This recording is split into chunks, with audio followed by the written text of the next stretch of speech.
totondisami mpenza na esengo makasi koyeba ete bozali etuluku liboso baitando ike mpona kolanda premier magazine information na kati ya ville ya Kinshasa oyo babengi bongo la voix de la communication, magazine oyo wapi epesaka bino toutes les actualités ya mboka na biso, balobi politique, socio-culturelle, balobi sportive mpe économie ya mboka.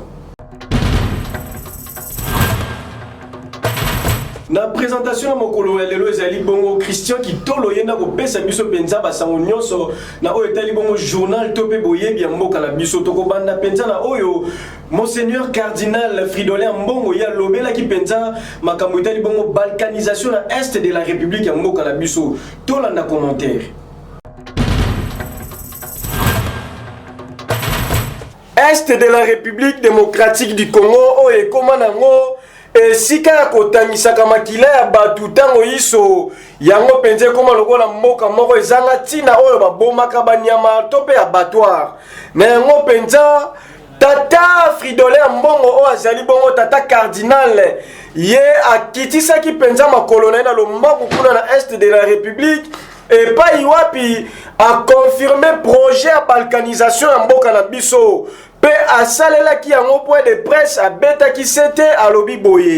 Et j'ai compris que le peuple de cette partie de notre pays souffre. Et souffre non pas parce qu'il ait commis une faute, mais souffre de la barbarie d'un groupe qui est manipulé par des mains invisibles. Et pour quelle finalité, nous n'arrivons pas encore à comprendre. Donc, la première chose qui m'a frappé, c'est la souffrance de ce peuple. Vous sentez dans la population comme un vent de terreur, un peuple terrorisé par un ennemi invisible, qui poursuit quelle finalité, on ne sait pas. Et le projet, c'est la balkanisation de notre pays. Je crois qu'il ne faut pas se voiler la face. Il y a une volonté de mettre notre pays à genoux et de prendre un morceau de ce pays. Je crois depuis Bunia, en passant par Beni Butembo Goma, jusqu'au plateau de Fizi. Aussi un peu comme défi à relever, c'est aussi de la part des leaders politiques. J'ai eu à échanger avec ces leaders. Ce n'est pas bon qu'on pointe tout le temps de doigts l'armée, la police ou la MONUSCO, comme si notre malheur venait de ces gens. En fait, la stratégie de balkanisation passe par là. On veut nous opposer. On oppose l'armée à sa population, on oppose la police à la population, on veut faire croire à la population que l'armée ne fait pas bien son travail. Tout ça, ça participe à une stratégie. C'est pourquoi je dis nous devons rester très prudents, nous devons rester vigilants. Chose à corriger, que ce soit de la part de l'armée, de la police et de la MONUSCO, il faut corriger, mais nous ne devons pas nous faire la guerre entre nous en nous fragilisant, en laissant libre chemin à celui qui a planifié déjà le plan de balkanisation de notre pays. Nango penza tosengi na bakonza mboka bomeka kovanda esika moko boyokana pour l'intérêt suprême de la nation. Peuple a voté kiyo, apesa kiyo kite ebonga, azana posa vanda na kimia. Apema malamu, alia malamu, pe atanga malamu. Koboma bandeko tango iso ezali penza malamu te. Opposition pe majorité, boyokana lokola bana mboka moko. Tolobi, ti bokoyoka. Tata ekolo mokonza mboka son excellence Félix Antoine Tshisekedi Tshilombo ye azabongo penza na congé na mboka Angola elongo na famille na mobimba. Tolanda commentaire ya Cynthia Omelemo. Tata mokonzi ya mboka Félix Antoine Tshisekedi alongwaki vili ya Mwanda lobi dimanche pe ake na mboka ya Angola, précisément na Benguela, moko ya ba ville importante ya Angola pona ba vacances. Toyeba ete président Félix Tshisekedi akendaki na libota na ye mobimba pe bazongi lelo lundi 6 janvier na Mwanda pona ko continuer ba vacances. Rédaction ya magazine La Voix de la Communication et celle qui bongo penza maman na constant na o etali bongo opération Kinshasa Bopeto to landa ba commentaire oyo.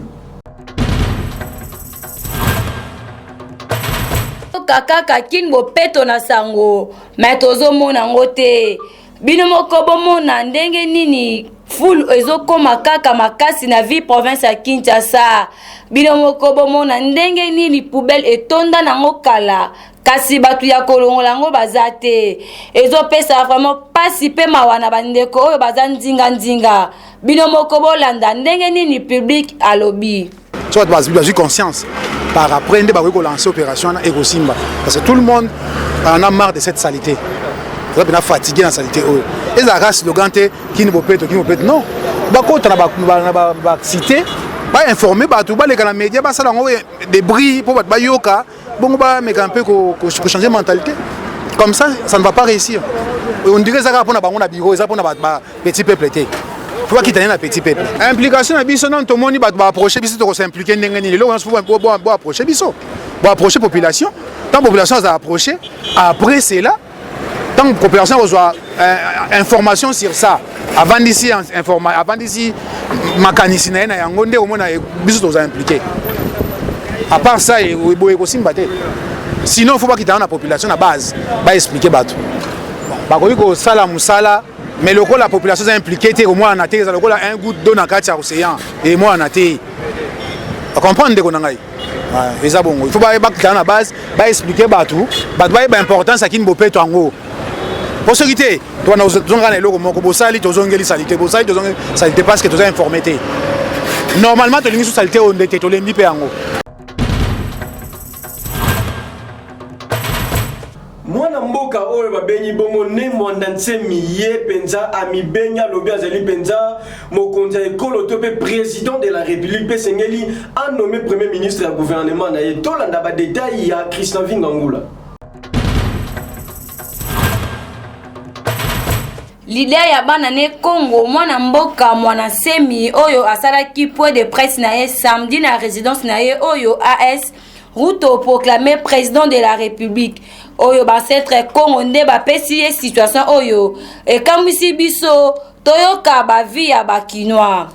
Bon maloba oyo alobi wana aza na raison ya koloba po eza monoko na ende lobi eza monoko na ende lobi maloba wana mais ba biloko azoloba wana atika ngo biso to na posa ya ane oyo président la kati biso ke to komona bonheur yango to bani atika ba distraction a distraire biso trop depuis ba ane leki ezala ka boisko président sika aye ya bani suite ba distraction atika azala na point na ye tozolinga nde moto ya soutenir président de la République na makambo azosala pour peuple congolais tozala mais makambo oyo azoya nango wana atika ba distraction eza ba distraction pour distraire peuple congolais.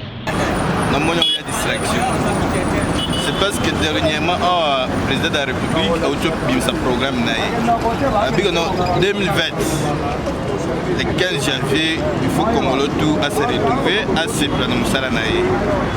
Mais tout comme dans la 2020 janvier, disons les 17, les 6 plutôt.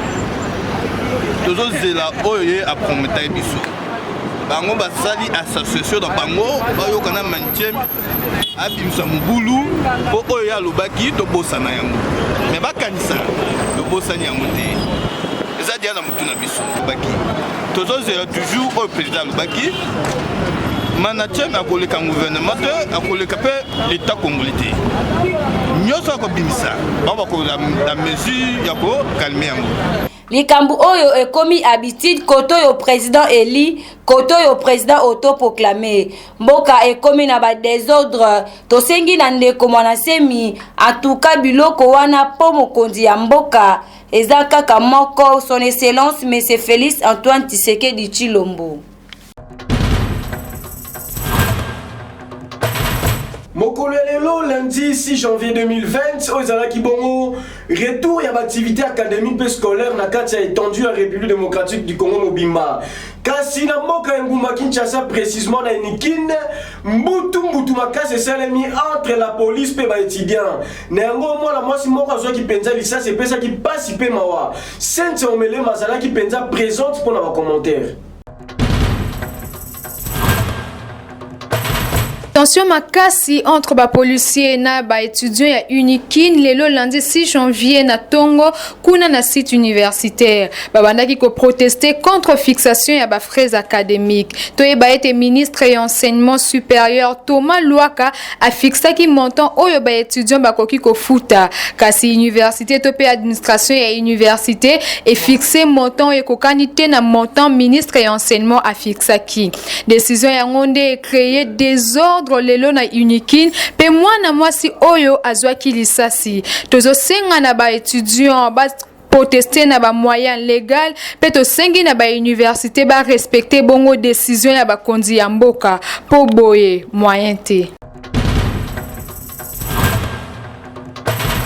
Population quinoise y est à réagir penza na o etali bongo participation ya son excellence Vital Kamerhe kuna na mboka Rwanda bipai wapi ye akendaki ko assister na mariage ya mwana camarade na ye oyo babengi bongo James Kabarebe tolanda ba détail. Directeur ya cabinet ya chef de l'État oyo babengi DIRCAB Vital Kamerhe elongo na mwasi na ye bakendaki na Kigali kuna na mboka Rwanda pona ko prendre part na mariage ya mwana ya camarade na ye James Kabarebe pe apesaki bango cadeau ya 30 ngombe.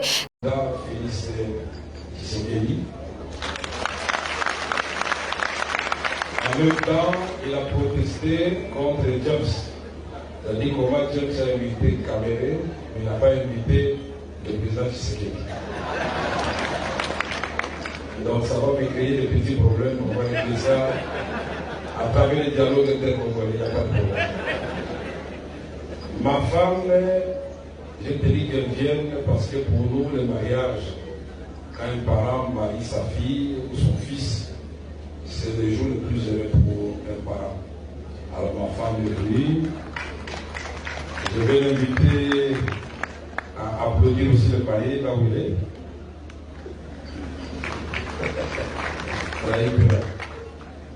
Nous avons conformément à la tradition Chi, puisque moi je suis Mouchi ici à côté. Quand on va à un mariage, on donne toujours des vaches. Et donc nous avons décidé de donner 30 vaches.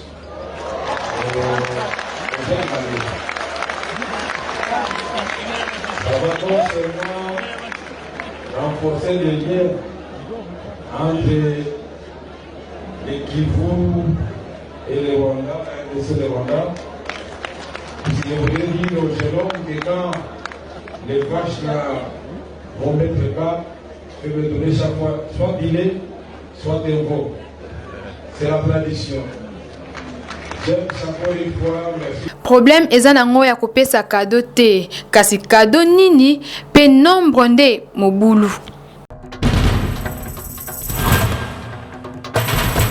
Son Excellence, Monsieur le Gouverneur Gentini Ngobilaye a Zouaki Bongo Penza, Mokano ya kotinda 636 prisonniers na ba prison ya ba province mususu ya mboka na biso. Tolanda ba détail ya Sente Omelema.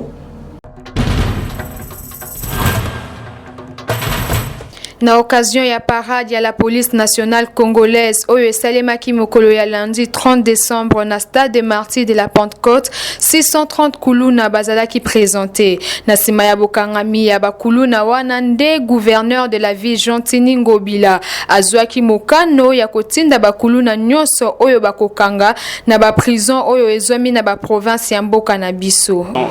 Selon eux peut-être Goda Malam, mais selon moi il a une bonne décision puisque avant la routine de l'intérieur, il aurait fallu d'abord pourquoi ces enfants-là, comme on n'a pas cette source-là, il aurait fallu d'abord à la base. Donc descendre dans les familles de ces gens, ces enfants-là, conscientiser les parents.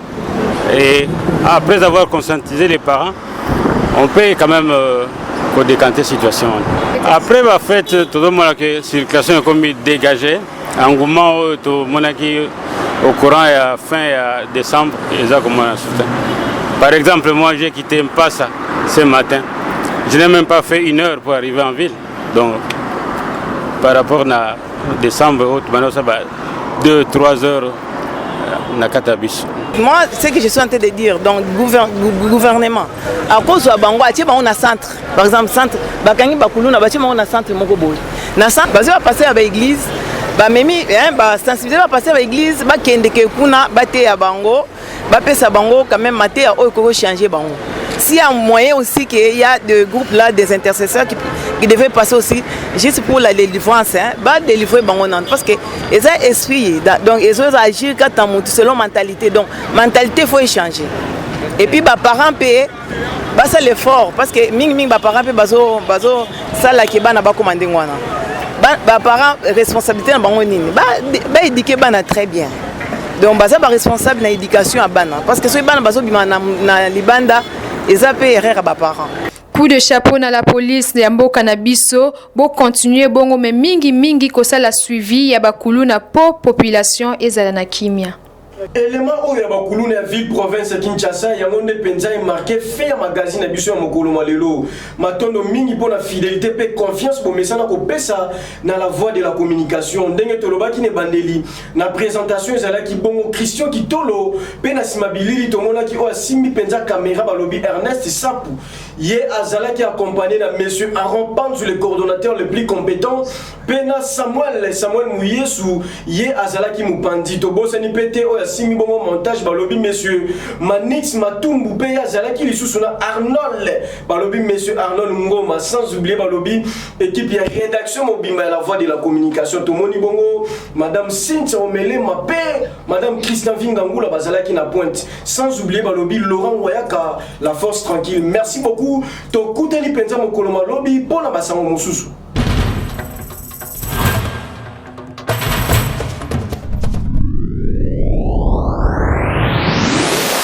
Big salutation la binonion sobo pesi biso lisusu confiance une fois de plus na fidélité.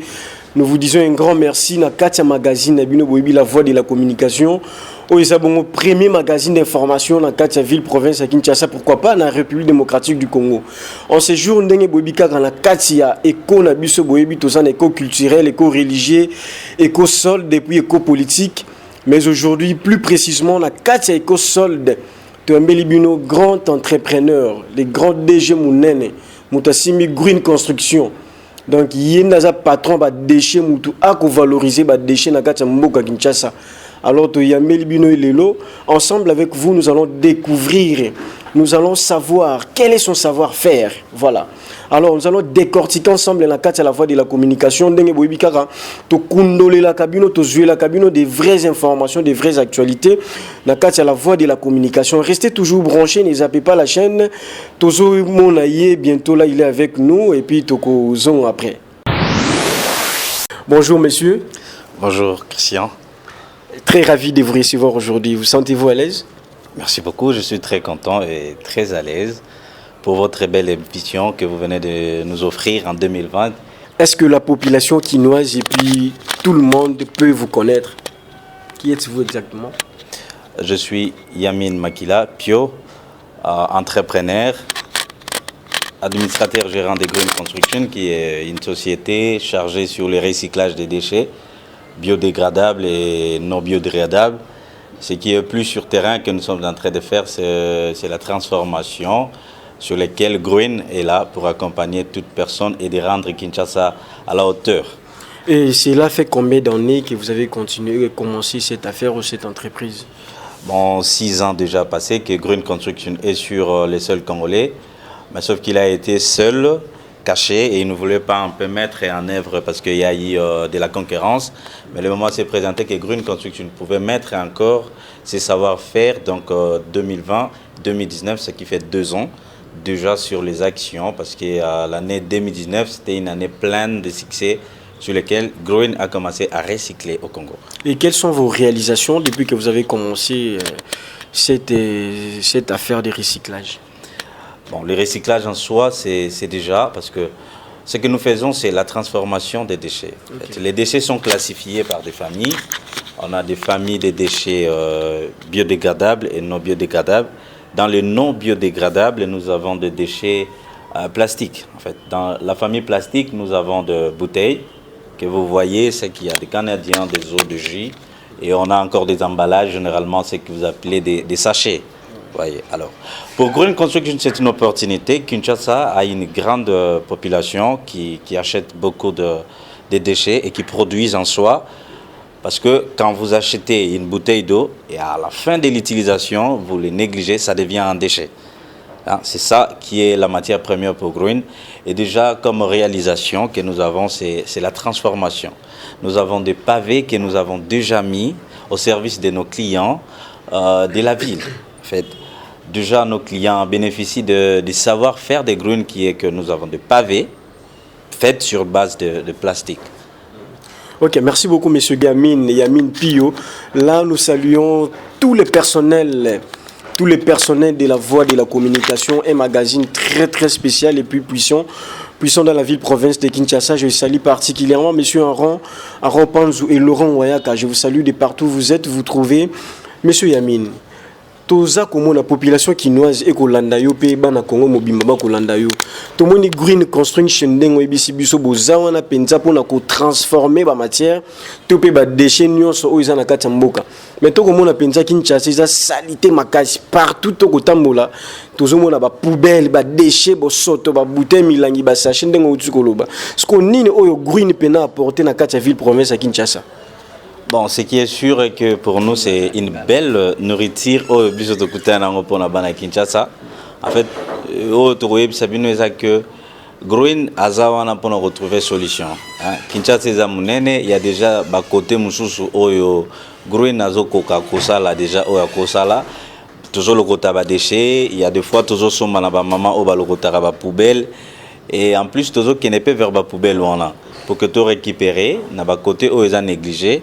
Pourvu que permettre biso ya kosa la ba pavé à part ba pavé toujours ça la ba compost ou ils permettre ba tuba ko kocha na ba bilanga ba maman na biso ya pembeni wana les mamans maraîchères to comme na niveau ya kosa la déjà ba brique écologique ils a fabriqué na matière déchets négligés alors biso toujours valorisant donc pour na bana Kinshasa le rôle toujours valorisant comment ah voilà. La meilleure chose, c'est de demander toujours valuer en commun. Parce que toujours le cotango d'abord, le rôle labino boboa qui biso to le koti, to memi en na ba laboratoire na biso. Parce que tous en ba laboratoire, ils permettre tout ça la triage, to préparer en haut et to ramener en un produit fini où ils a soit brique, soit pavé. Mais tout ça en haut au besoin il y a demande il y a muto. Comme vous Christian, si par exemple vous en avez besoin il y a ba pavé pour que au ça la aménagement à parcelle na yo, to ko proposer au ba pavé. Oh, ils ont très bien fait et Makas Sinango, ils ont koleka.